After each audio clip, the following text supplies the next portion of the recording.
40e rugissant, 50e hurlant.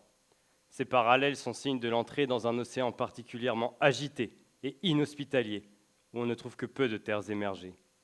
Là, au milieu de la houle, les bateaux peuvent paraître transparents. Et pourtant, ce désert de vagues est le royaume d'un géant.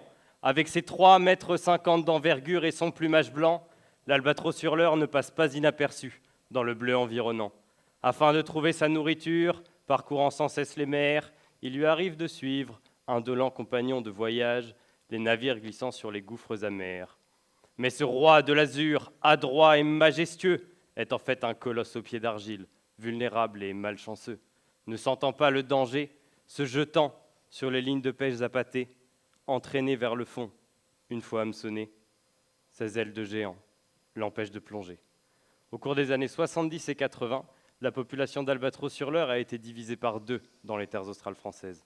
Mais ce qui pousse les albatros à prendre la décision de suivre ou non un bateau est encore mal compris. Afin de remédier à cela, certains sont suivis par GPS depuis le milieu des années 2000. Mais pour les étudier, moi, c'est en forêt que je vais vous emmener. Mais dans une forêt un peu particulière, la forêt aléatoire. Elle pousse dans un recoin du pays des mathématiques qu'on appelle l'algorithmique.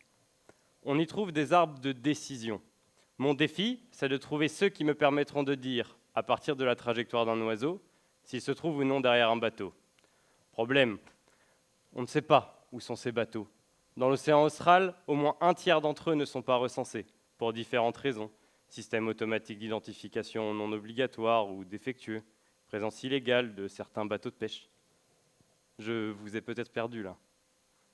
Mon idée, c'est de créer un algorithme de classification, c'est-à-dire un algorithme qui va attribuer à chaque localisation du trajet d'un oiseau une classe, bateau ou pas bateau.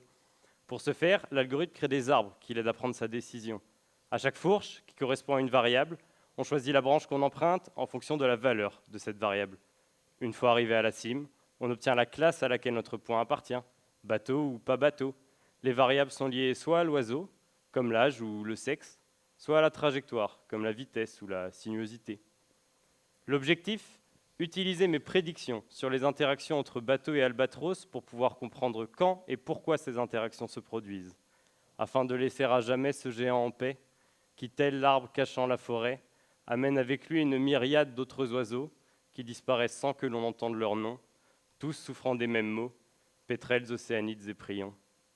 Finalement, l'écologue est semblable au prince des nuées, qui hante la tempête et se perd aéré, exilé sur le sol d'un monde dépeuplé. Ses ailes de géant l'empêchent de marcher.